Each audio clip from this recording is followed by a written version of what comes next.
Assalamualaikum warahmatullahi wabarakatuh. Halo semuanya, perkenalkan nama saya Putri Azahra dengan NIM 2023-31080 dari Program Studi Teknik Informatika Institut Teknologi PLN. Pada kesempatan kali ini, saya akan mempresentasikan poster yang berjudul Kejahatan Cyber dan Korbannya dengan slogan Kenali Modusnya, Lindungi Data Pribadimu.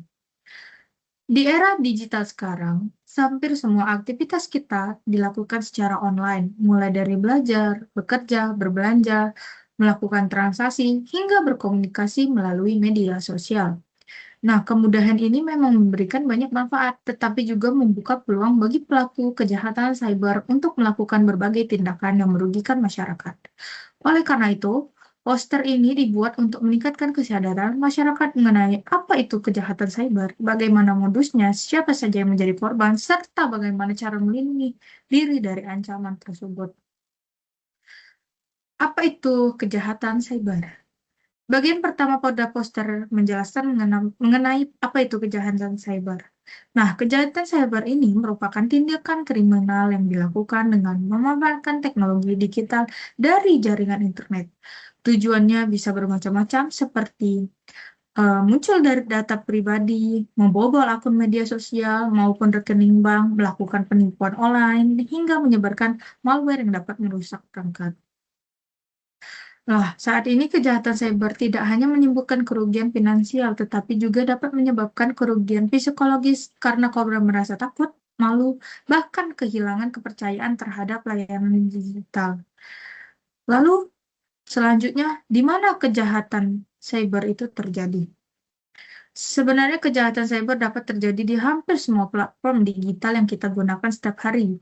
Contohnya yaitu media sosial seperti Instagram, Facebook, atau TikTok, aplikasi pesan instan seperti WhatsApp atau Telegram, marketplace, aplikasi belanja online, layanan mobile banking, email, hingga website yang kita akses setiap hari.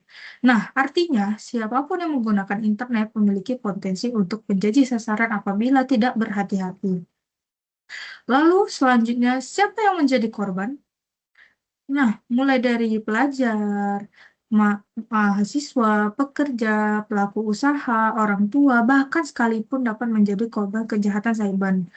Jadi, intinya semua orang itu biasanya korbannya itu karena dipilih kurang memahami keamanan digital, mudah percaya terhadap informasi yang diterima, atau kurang teliti saat membuka tautan maupun membagikan data pribadi.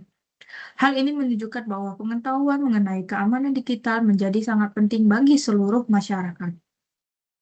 Lalu, mengapa kejahatan cyber itu terjadi? Nah, motivasi pelaku cukup beragam. Yang paling umum adalah memperoleh keuntungan finansial melalui penipuan atau pencurian rekening. Selain itu juga pelaku juga dapat mencuri data pribadi untuk dijual kepada pihak lain, melakukan penyalahgunaan identitas, mengambil alih akun korban, bahkan melakukan pemerasan menggunakan data yang berhasil diperoleh. Dengan berkembangnya teknologi, metode yang digunakan pelaku juga semakin canggih, sehingga masyarakat harus semakin waspada. Lalu, lalu kapan kejahatan cyber itu terjadi? Jawabannya adalah kapan saja. Kejahatan cyber tidak mengenal waktu. Ancaman yang dapat muncul ketika kita mengklik tautan yang mencurigakan, mengunduh aplikasi dari sumber yang tidak terpercaya, melakukan transaksi online melalui jaringan yang tidak aman, atau ketika kita memberikan kode OTP maupun PIN kepada orang lain.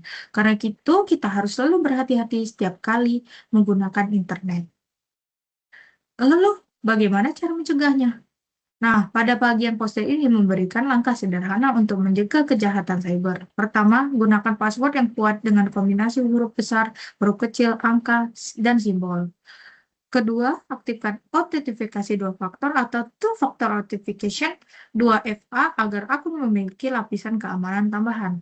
Lalu yang ketiga, jangan pernah membagikan OTP maupun PIN kepada siapapun, termasuk kepada orang yang mengaku sebagai pihak bank atau layanan resmi. Selain itu juga, kita juga perlu memastikan bahwa website yang kita kunjungi terpercaya, memperbarui sistem keamanan perangkat secara berkala, dan tidak mudah percaya terhadap pesan yang menawarkan hadiah atau meminta data pribadi. Nah, itulah langkah-langkah sederhana dapat mengurangi risiko menjadi korban kejahatan cyber. Dan di sini juga di dalam poster ini ada dampak positifnya, yang dimana beberapa di antaranya adalah meningkatkan kesadaran masyarakat terhadap keamanan digital, lalu mendorong pengguna password yang lebih kuat dan penggunaan autentifikasi dua faktor, lalu berkembang teknologi keamanan cyber, serta tumbuhnya budaya literasi digital sehingga masyarakat menjadi lebih bijak dalam menggunakan internet. Nah, dengan meningkatnya kesadaran tersebut, angka kejahatan cyber juga dapat ditekan. Lalu ada juga dampak negatifnya. Setelah dampak positif, ada pula dampak negatif. Namun, apabila masyarakat kurang memahami keamanan digital, maka akan muncul berbagai dampak negatif, seperti yang pertama itu kerugian finansial akibat penipuan online, lalu kebocoran data pribadi dan penyalahgunaan identitas, lalu peretasan akun media sosial maupun rekening bank. Selanjutnya, gangguan psikologis seperti rasa takut, stres, dan kehilangan kepercayaan. Dan yang terakhir, rusaknya reputasi seorang akibat penyalahgunaan informasi pribadi.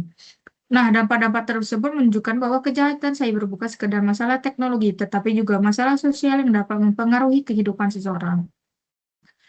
Nah, sebagai penutup, saya ingin menegaskan bahwa keamanan digital merupakan tanggung jawab kita bersama. Semakin berkembangnya teknologi, semakin juga berkembang pula metode kejahatan cyber.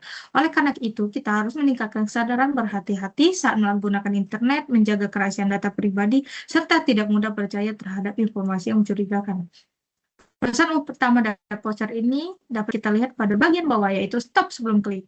Yang dimana artinya sebelum mengklik tautan, mengunduh file, atau memberikan informasi pribadi, kita harus berpikir terlebih dahulu. Satu langkah kecil berupa kehati-hatian dapat melindungi data pribadi, akun, bahkan keuangan kita dari ancaman kejahatan. Demikian dari presentasi saya. Terima kasih atas perhatiannya. Saya tutup. Wassalamualaikum warahmatullahi wabarakatuh.